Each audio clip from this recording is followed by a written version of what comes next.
Bismillahirrahmanirrahim. Assalamualaikum warahmatullahi wabarakatuh. Alhamdulillahirabbil alamin. Asyhadu an la ilaha illallah wa asyhadu anna Muhammadan abduhu wa rasuluh. Allahumma salli ala Muhammad wa ala ali sayyidina Muhammad. Anak-anak Ustaz, ya Ustaz sayangi, Ustaz cintai karena Allah Subhanahu wa taala. Puji syukur alhamdulillah. Marilah kita senantiasa bersyukur kepada Allah Subhanahu wa taala yang mana pada kesempatan kali ini walaupun kita tidak pernah bertatap muka ataupun tidak bisa bertatap muka, tapi alhamdulillah kita dapat mengikuti proses belajar mengajar walaupun dalam suasana daring. Alhamdulillahirabbil alamin. Allah masih memberikan kepada kita kesempatan dan kesehatan. Selawat dan salam tak lupa pula kita ucapkan kepada baginda alam Nabi besar kita Muhammad sallallahu alaihi wasallam dengan mengucapkan Allahumma salli ala Muhammad wa ala ali sayyidina Muhammad. Mengapa kita mesti berselawat kepada Rasul sallallahu alaihi wasallam? Ingat wahai anakku, bahwasanya sebanyak 25 nabi dan rasul mulai dari Nabi Adam sampai Nabi Muhammad sallallahu alaihi wasallam, maka tidak akan bisa yang mampu memberikan syafaat kepada kita, tidak akan ada yang bisa memberikan pertolongan kepada kita pada hari kiamat nanti kecuali Nabi Muhammad sallallahu alaihi wasallam. Oleh sebab itu, Ustaz sampaikan kepada anak Ustaz sekalian, jangan pernah meninggalkan sholawat kepada Rasul sallallahu alaihi wasallam. Apa bukti cinta kepada Rasulullah? Ingin kita diberikan pertolongan di akhirat nanti, tentunya kita harus cinta kepada Rasulullah. Bagaimana caranya? Dengan kita berselawat kepada Rasul sallallahu alaihi wasallam. Anakku sekalian, dalam suasana kita belajar daring, belajar masih dari rumah, tentu tidak mengurangi semangat kita untuk menuntut ilmu. Walaupun kita belajar dari rumah, walaupun hanya jumpa dengan Ustaz mungkin melalui video ini nantinya, namun setidaknya kita tetap semangat dalam menuntut ilmu dan yakin, percayalah bahwa dimanapun dalam suasana apapun kita, ketika hati kita ikhlas, maka insya Allah ilmu akan kita dapatkan. Amin, amin ya rabbal alamin. Baik anak Ustaz sekalian, untuk mengawali pembelajaran kita pada hari ini, kita akan belajar tentang Al-Quran dan hadis. Silakan kepada anak-anak Ustaz kelas 2 MDTA untuk membuka kitab Al-Quran. Kitab Al-Quran kita halaman 2. Sekarang Ustaz juga membuka kitab Al-Quran ini, kitab Al-Quran kita kelas 2 di halaman kedua. Buka halaman 2 tentang surah Al-Ma'un. Jadi pelajaran kita pada hari ini adalah surah Al-Ma'un. Nah, sebelum kita mengawali pembelajaran kita pada hari ini, mari terlebih dahulu Ustaz ajak kita semua untuk berdoa kepada Allah Subhanahu wa taala. Doa sebelum belajar, mudah-mudahan apa yang kita pelajari hari ini, apa yang Ustaz sampaikan hari ini menjadi ilmu dan itu berkah. Yang kita cari itu anak Ustaz sekalian adalah keberkahan ilmu. Berapa banyak orang yang pandai menghafal, berapa banyak orang yang pintar dia, tapi ketika ilmunya tidak berkah maka mudah hilang. Tapi ketika ilmu kita berkah, insya Allah lama lekat di hati dan lama lekat di pikiran kita. Mudah-mudahan ilmu yang kita pelajari hari ini menjadi berkah di sisi Allah Subhanahu wa taala. Kita awali doa ini, Ustaz bimbing, kemudian anak Ustaz ikuti dari rumah. Bismillahirrahmanirrahim. Rabbi zidni ilman warzuqni fahman waj'alni min ibadikas salihin. Ustaz doakan anak-anak Ustaz sekalian, dengan kita mempelajari ilmu yang didapatkan itu menjadi ilmu yang bermanfaat, menjadi ilmu yang berkah, dan anak-anak Ustaz sekalian menjadi anak yang soleh dan solehah. Amin ya rabbal alamin. Baik, silakan anak-anak Ustaz buka kitab kita surah Al-Ma'un. Surah Al-Ma'un terdiri dari 7 ayat. Surah Al-Ma'un ini terdiri dari 7 ayat, termasuk surat Makkiyah. Perlu anak Ustaz ketahui bahwasanya tempat diturunkan Al-Quran itu ada 2 tempat. Yang pertama di kota Mekah, kemudian ada ayat atau surat yang diturunkan di kota Madinah. Surat atau ayat yang diturunkan di kota Mekah, surat yang diturunkan di kota Mekah maka disebut surat Makkiyah. Sedangkan surat yang diturunkan di kota Madinah disebut surat Madiniyah atau Madaniyah. Nah, surat Al-Ma'un ini itu diturunkan di kota Mekah, maka disebutlah surat Al-Ma'un ini adalah surat Makkiyah yang terdiri dari 7 ayat. Apa arti surat Al-Ma'un ini? Al-Ma'un ini berasal dari kata Al-Ma'un, artinya apa? Barang-barang yang berguna. Nah, itu arti dari surat Al-Ma'un. Jadi nama surat Al-Ma'un itu diambil dari kata-kata Al-Ma'un, artinya adalah barang-barang yang berguna.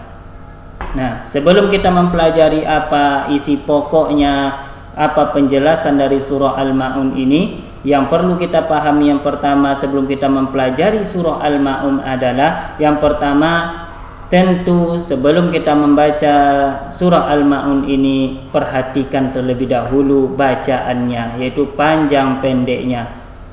Jadi anak Ustaz yang perlu dipahami untuk surah Al-Ma'un ini yang pertama bacaannya, harus tahu panjang pendeknya, harus bacaannya harus benar sesuai dengan kaidah-kaidah pelajaran Al-Quran. Setidaknya paham panjang pendeknya, betul bacaan panjang pendeknya, mana yang panjang, mana yang pendek. Yang kedua, tahu maknanya. Tahu maknanya, tahu artinya apa maksud dari surat Al-Ma'un ini. Yang ketiga, nanti setelah kita baca surah Al-Ma'un, tahu maknanya, apa maksud surah Al-Ma'un ini, maka nanti anak-anak Ustaz akan diperintahkan untuk menghafal surah Al-Ma'un ini. Baik anak-anak Ustaz, sebelum Ustaz jelaskan lebih dalam lagi, lebih rinci lagi tentang surah Al-Ma'un ini, terlebih dahulu Ustaz baca, kemudian anak-anak Ustaz ikuti. Tengok dan perhatikan baik-baik bacaan surah Al-Ma'un. Silakan dibuka kitabnya. A'udzu billahi minasy syaithanir rajim. Silakan 1 2 3. A'udzu billahi minasy syaithanir rajim. Bismillahirrahmanirrahim. Ara'aital ladzi yukadzibu biddin. Tengok panjang, mana panjang 2, mana panjang 4. 2 itu 2 ketukan atau disebut juga dengan dalam ilmu Al-Quran disebut dengan 1 alif atau 2 harkat. Kalau 1 alif atau 2 harkat itu sama dengan 2 ketukan. Tuk, tuk. Itulah cara membaca 2 ketukan. Bagaimana? Tinggal mengayunkannya. Bagaimana? Ara'aital ladzi ayunkan. Ara'aital ladzi yukadzibu biddin. Biddin panjang 4. Boleh 2, boleh 4. Tapi Ustaz sarankan anak-anak Ustaz, ketika kita berwaqaf maka ada ya sukun atau waw sukun, maka boleh kita lebihkan panjang menjadi 4 ketukan atau 2 alif atau 4 harkat atau 4 ketukan. Ustaz ulangi ayat yang pertama. Ara'aital ladzi yukadzibu biddin. Fadzalikal ladzi yad'ul yatim wa la yahuddu 'ala ta'amil miskin. fawailul lil musallin alladzina hum an salatihim sahun alladzina hum yura'un. Ada yura, ada tanda alis, maka itu panjang 4. Boleh panjang 4. Saya ulangi, alladzina hum alladzina hum yura'un. Ingat ya, ada di situ huruf ha, bedakan ha dengan ha. Hum. Hum itu ha besar itu di kerongkongan kita terasa bergetar. Kalau belum bergetar berarti belum betul bacaan ha-nya. Kalau ha, itu belum, tapi ha terasa getaran di kerongkongan berarti itu pertanda sedikit sudah betul bacaan huruf ha-nya. Alladzina hum yura'un wa yamna'unal ma'un. Itulah bacaan surah Al-Ma'un ayat 1 sampai 7. Terdiri dari 7 ayat. Bagaimana makna daripada surah Al-Ma'un? Apa pelajaran yang bisa kita ambil? Silakan ditengok baik-baik kitabnya. Di situ ada terjemahan, di halaman 2 ada terjemahannya. Apa itu? Ara'aital ladzi yukadzibu biddin. Tahukah kamu orang-orang yang mendustakan agama? Fadzalikal ladzi yad'ul yatim. Itulah orang yang menghardik anak yatim. Jadi kita surah Al-Ma'un ini menceritakan tentang orang-orang yang mendustakan agama. Siapa saja orang yang mendustakan agama? Yang pertama orang yang menghardik anak yatim. Kemudian wala yahuddu ala ta'amil miskin, dan mereka tidak menganjurkan memberi makan orang miskin. Mereka lupa bahwa ada orang yang lebih sulit daripada dirinya, kemudian mereka tidak membantunya, tidak memberi makan. Inilah tugas kita anak-anakku sekalian. Ada teman kita, sahabat kita yang mungkin ayahnya telah meninggal dunia. Banyak mereka yang ayahnya telah meninggal dunia, maka kewajiban kita menyayangi anak-anak yatim, teman-teman kita, kemudian kita berikan mereka bantuan. Demikian juga dengan orang-orang fakir miskin, ya, tetangga-tetangga kita, mungkin teman-teman kita yang susah hidupnya, maka bantu mereka. Mereka kekurangan makanan, kita bantu makanannya. Kemudian kita lanjut ayat yang keempat. Fawailul lil musallin, maka celakalah bagi orang-orang yang solat. Di mereka solat, seperti anak-anak ustadz juga solat, ustadz juga solat, tapi mereka dianggap celaka. Kenapa mereka dianggap celaka? Disambung oleh ayat yang kelima, alladzina hum an salatihim sahun, orang-orang yang lalai dari solatnya. Anak-anak ustaz, orang yang lalai dari solatnya ini disebut orang celaka dari solatnya. Bagaimana kalau tidak solat? Jadi anak-anak ustaz, orang yang solat saja tapi dia lalai dalam solatnya, umpamanya waktu solat zuhur masuk jam 12.30 umpamanya. Kemudian mereka sholat jam 2.30 atau mau masuk waktu asar baru mereka sholat, maka mereka ini dianggap lalai dari sholatnya. Atau mereka main-main dalam sholat. Tadi dari segi waktu mereka lalai, kemudian dalam segi pelaksanaannya mereka lalai. Sholat mereka kemudian nengok kiri kanan. Padahal kalau kita sudah sholat, kita tidak boleh lagi nengok ke kiri kanan, wajah kita menghadap ke arah kiblat, kemudian mata kita menengok ke tempat sujud kita. Mana tempat sujud kita, ke situlah kita tengok. Jadi anak-anak ustaz, ketika sholat maka jangan kita lalai, baik dari segi waktunya karena lambat kita sholat, maupun dalam melaksanakannya. Apalagi anak ustaz tidak sholat, itu tidak boleh. Karena sholat ini merupakan kewajiban bagi kita. Jadi anak ustaz wajib melaksanakan sholat.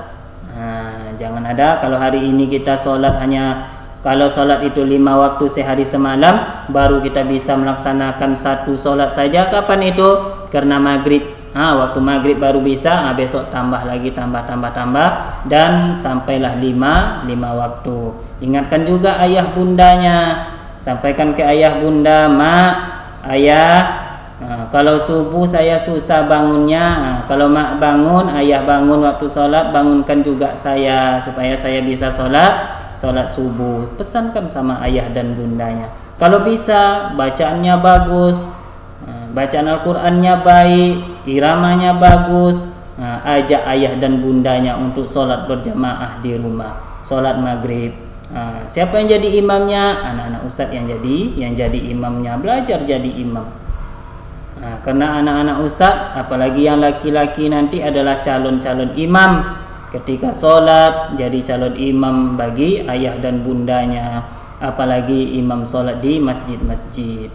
Yang anak-anak ustadz perempuan jangan pula kecewa karena tidak bisa jadi imam. Karena memang kalau lagi ada laki-laki yang jadi imam, maka yang perempuan tidak boleh jadi imam. Tapi ingat, anak ustadz yang hafal Al-Quran, insya Allah akan memberikan mahkota kepada orang tuanya di akhirat nanti, di surga nanti. Dan ayah bundanya anak-anak ustadz yang hafal Quran akan bisa ustadz selamatkan untuk masuk ke dalam surga Allah. Anak ustadz hafal Quran, yang laki-laki hafal, yang perempuan hafal, maka akan mampu membawa orang tuanya masuk ke dalam surganya Allah Subhanahu wa taala. Amin ya rabbal alamin. Jadi ustadz pesankan kepada anak ustadz, jangan tinggalkan sholat. Kenapa anak ustadz? Anak ustadz bersedekah, anak ustadz membantu orang lain, itu nanti tidak ada artinya kalau anak ustadz tidak sholat. Karena sholat ini adalah merupakan tiang agama. Kalau rumah kita tidak ada tiang, contoh anak ustadz punya rumah, atau anak ustadz tinggal sekarang di dalam rumah, bagaimana kalau tidak ada tiangnya? Tidak bisa berdiri. Demikian juga dengan ibadah kita. Kalau kita tidak sholat, kebaikan-kebaikan kita bagaimana? Karena sholat inilah menjadi kunci daripada diterimanya amal-amal ibadah kita. Jadi jangan lupa melaksanakan sholat 5 waktu, baik dari segi waktunya jangan lalai, maupun dalam melaksanakannya tidak boleh bermain-main dalam sholat. Kemudian siapa lagi?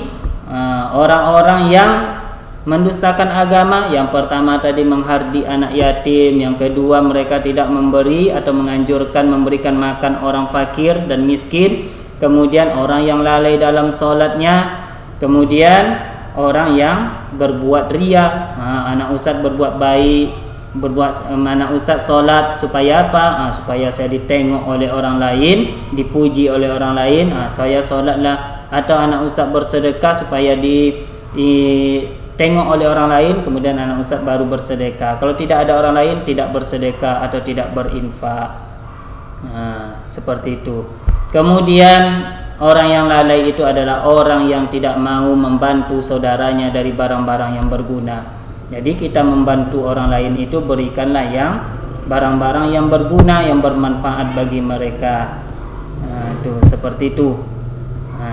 Nah, saya sampaikan. Jadi bantulah orang lain itu dengan barang-barang yang berguna.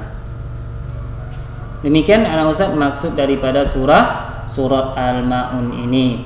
Nah, tugas anak ustadz sekarang, sebelum ustadz berikan tugas, yang perlu diperhatikan bahwasanya yang pertama, surat Al-Ma'un ini terdiri dari 7 ayat yang diturunkan di kota Mekah, maka dia disebut surat Makkiyah. Al-Ma'un ini artinya berasal dari kata-kata Al-Ma'un, artinya adalah barang-barang yang berguna. Jadi surat Al-Ma'un ini bercerita tentang apa? Tentang orang yang mendustakan agama. Siapa orang yang mendustakan agama itu?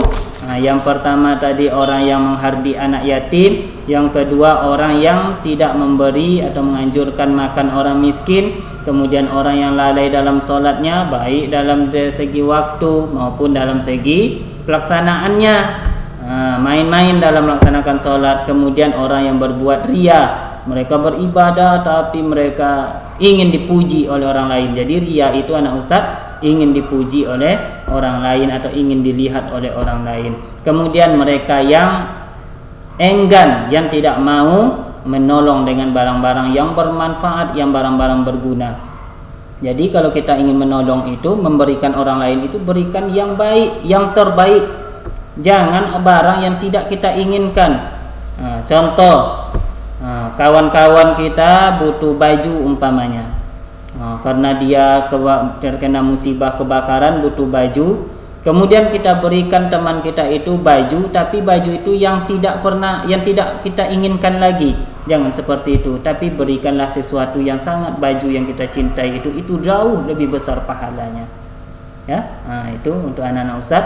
Demikian pembelajaran kita pada hari ini. Insya Allah bermanfaat bagi kita semua. Dan untuk tugasnya untuk anak-anak ustaz, karena kita ini belajar Al-Quran, maka sebaik-baik kita adalah kita yang belajar Al-Quran kemudian mengamalkannya, supaya kita paham tentang Al-Quran. Supaya karena kita umat Islam maka kita harus menghafal Al-Quran. Maka anak-anak ustaz untuk tugasnya supaya dihafal surah Al-Ma'un dan artinya. Setelah itu nanti divideokan dan silakan dikirim ke wali kelasnya masing-masing. Boleh dikirim melalui WA group, tapi saran ustaz kirim melalui pribadi.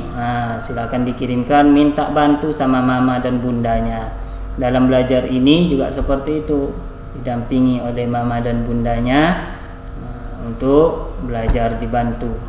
Minta bantu juga dalam menghafal ayah dan bunda untuk menyimaknya.